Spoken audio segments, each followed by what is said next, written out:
좋아요. 가봅시다. 단위로 복합어.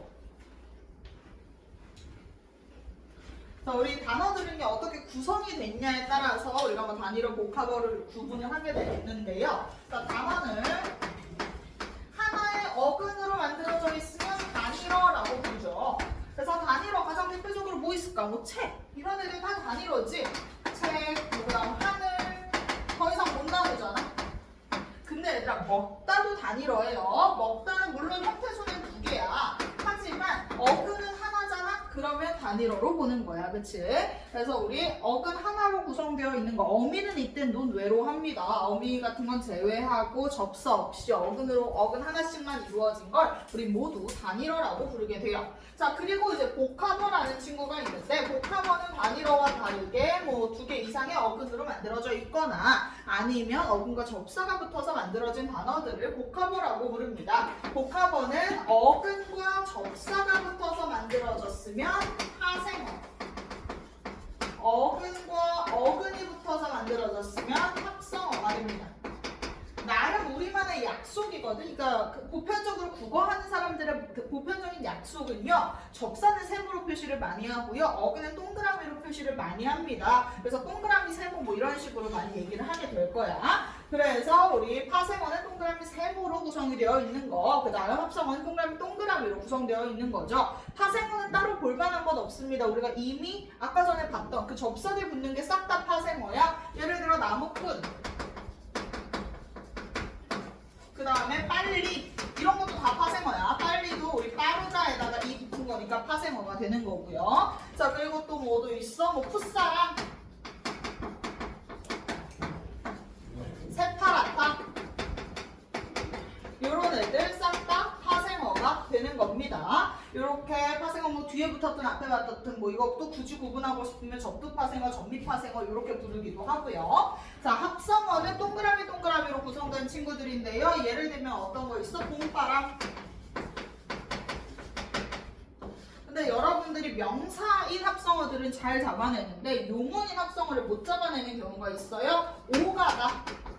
이런 것도 합성어고요. 요런 애도 합성어입니다. 자, 너희 덮밥 같은 거 먹잖아. 자, 덮밥도 생각하면 덮다라는 발에다가 밥, 그치? 밥이라는 게 붙은 거예요. 그래서 이런 애들도 다 합성어가 되는 거예요. 자, 이렇게 이제 합성어, 파생어의 종류에 대해서도 간단하게 한번 봤는데요. 자, 그럼 이런 단어는 오케이, 잘 알겠어. 이거 합성어, 파생어인 거 쉬워. 근데 우리나라는 아까 전에 봤었던 단어인 놀이터 같은 걸 비롯해서 하나나 두 개로만 구성된 게 아니라 막 세 개, 네 개 이렇게 합쳐진 애들도 되게 많단 말이야. 놀이터.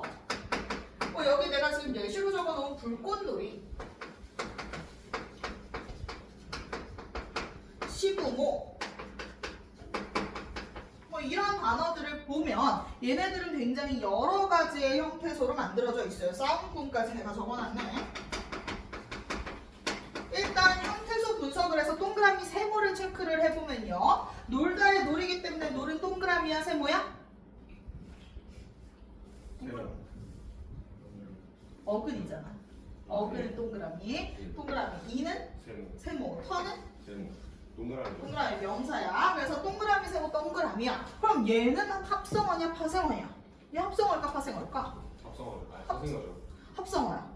그럼 이건 어떻게 구분을 하냐? 이렇게 여러 개 들어갔을 땐 우리는 어떻게 구분하냐? 너희들 한국인의 감으로 일단 반으로 쪼개. 자, 놀이터로 쪼갤래? 놀이터로 쪼갤래? 놀이터로 쪼개겠죠. 그러면 이렇게 나뉘었을 때 좀 크게 보고 판단하는 거야. 놀이터면 놀이라는 일종의 약간 명사 같은 애랑 명사가 붙었네? 그럼 합성어로 보자.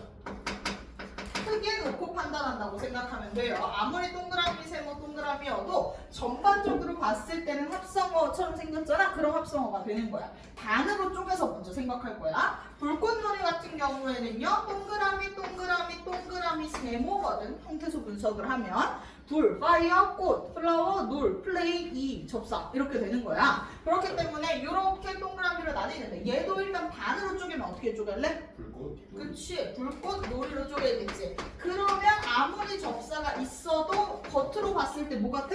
합성어 같네? 그럼 합성어야. 자, 그 다음 싸움꾼 보자. 얘는 그럼 나누면 어떻게 나눌 수 있어? 싸우다 동그라미, 미음 접사, 꾼 접사. 이렇게 나뉘거든. 자, 그럼 얘도 일단 반으로 쪼개. 자, 반으로 쪼개면 뭐랑 뭐로 나누니? 싸움, 꾼으로 나눌 거 아니야? 그럼 얘 합성어일까 파생어일까?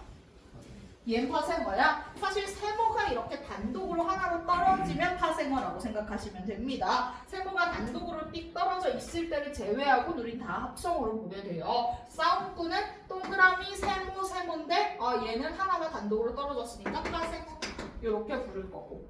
15모도 형태소 분석하면 아까 전에 내가 시는 뭐라고 했어? 접사라고 얘기했었고 부는 아빠를 나타내기 때문에 동그라미, 모는 엄마를 나타내서 동그라미야. 자, 그러면 시부모, 세모 동그라미 동그라미인데 얘도 일단 반동간이 되면 시부모로 할래? 시부모로 할래? 시분 그렇지. 시부모로 나누겠지? 그럼 얘는 합성어일까 파생어일까? 합성어 시가 접사기 때문에 파생어가 됩니다.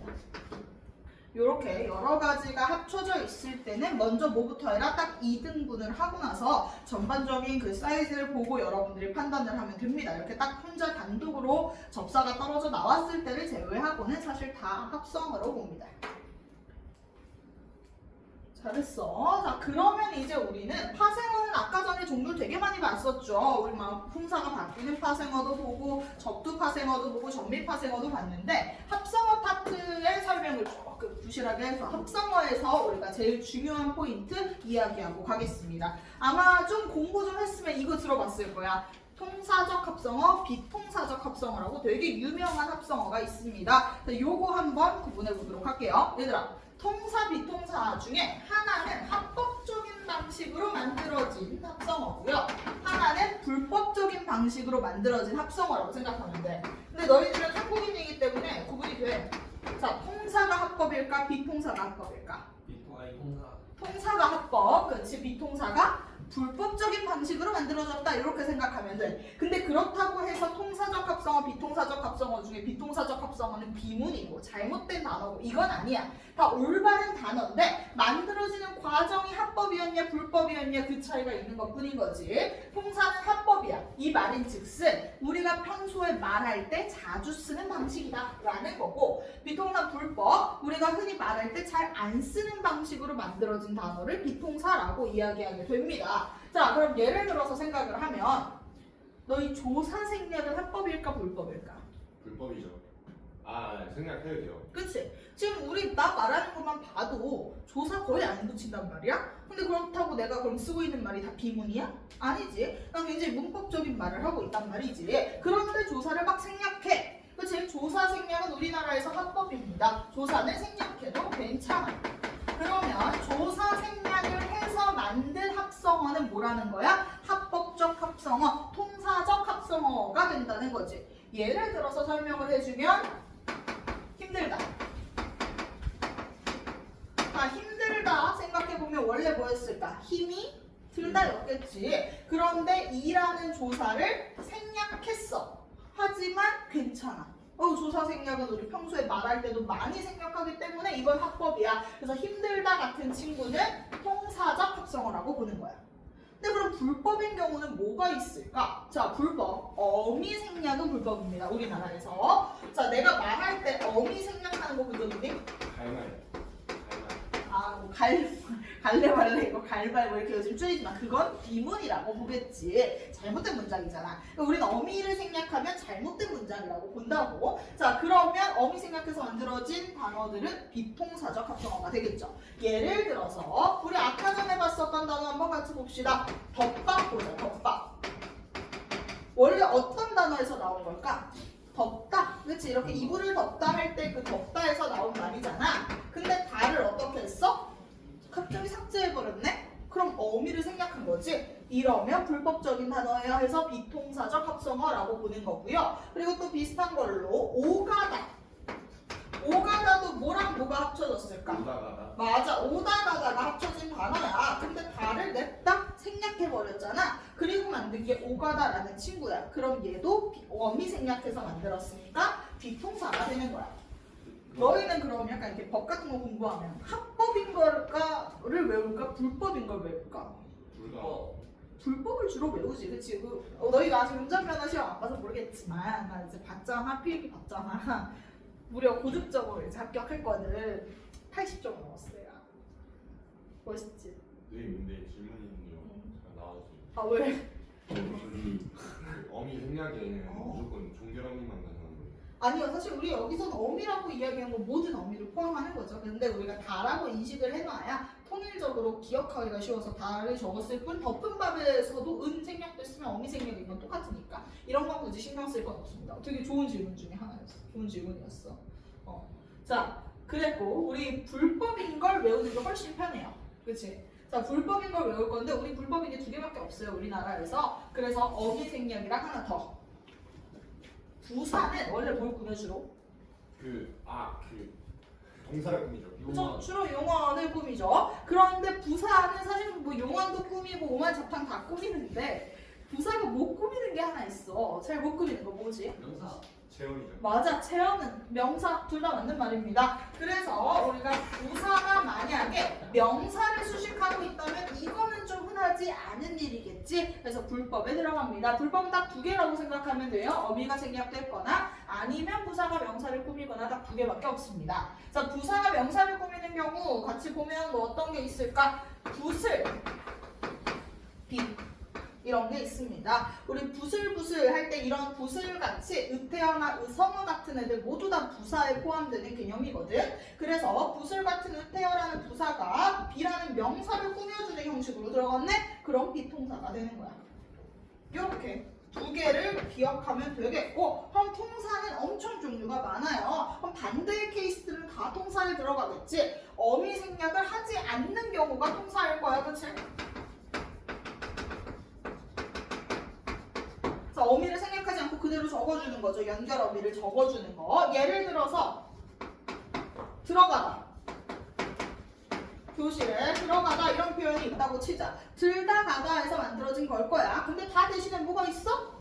어라는 게 와 있잖아. 그럼 어미는 그대로 유지가 되어 있는 거네. 어미는 원래 이렇게 교체돼서 다른 애들로 자주 바뀌어서 쓰이니까 들다 가다에서 다 대신에 어가 있어. 그럼 어미가 생략된 게 아니네. 연결어미 잘 들어가 있네. 그러면 통사가 되는 거예요. 그 다음 또 부사가 명사를 꾸미는 건 불법이지만 관형사가 명사를 꾸미는 건 합법이야. 뭐 관형사라고 해도 되고 관형어라고 해도 뭐 상관은 없을 것 같은데요. 관형사가 명사를 꾸미는 케이스 어떤 거 있어? 첫사랑. 첫이라는 관형사가 사랑이라는 명사를 꾸며 이건 통사에 해당하겠지. 그리고 또 용언의 관형사형이 명사를 꾸미는 것도 합법이죠. 예를 들어서 어떤 거 젊은이 뭐 이런 거 다 합법이야. 이가 명사거든. 여기서 사람을 나타내는 명사야. 그리고 나서 뭐 또 명사 이것도 당연히 통사겠죠. 명사가 명사 같이 쓰일 수 있으니까 우리나라는. 자, 뭐 예를 들어서 봄비 다 통사입니다. 합법인 케이스는 정말 많아요. 여기서는 뭐 일부만 쓰지만 부사 뒤에 부사가 와도 합법이고, 그러니까 딱 요거 두 개 빼고는 다 합법이라고 생각하면 돼요. 그러면 간단하게 빈칸 채우고 넘어갈 거고요. 오늘 여러분들 요 통사 비통사에서 꼭 외워야 하는 건 어떤 케이스겠어? 비통사 두 개 케이스 암기해 주시면 됩니다. 자, 그럼 통사적 합성어, 비통사적 합성어 같이 빈칸 채우면요. 통사적 합성어 용언 결합할 때 어미 생략하지 않으면 통사적 합성어겠죠. 우리 알다 보다에서 알아보다 이렇게 쓰면 통사적 합성어. 그 다음 명사 뒤에 명사 붙으면 그치 통사입니다. 그 다음 또 관형사 뒤에 명사 붙어도 통사. 그 다음 관형어, 젊은이는 관형어라고 표현을 해야 맞겠죠. 이런 것도 통사고요. 네 번째 조사 생략하는 것도 통사입니다. 자, 그럼 비통사 딱 두 개만 외워. 용언 결합할 때 어미 생략하지 않기. 그 다음 부사가 명사 꾸미기. 네, 그럼 나머지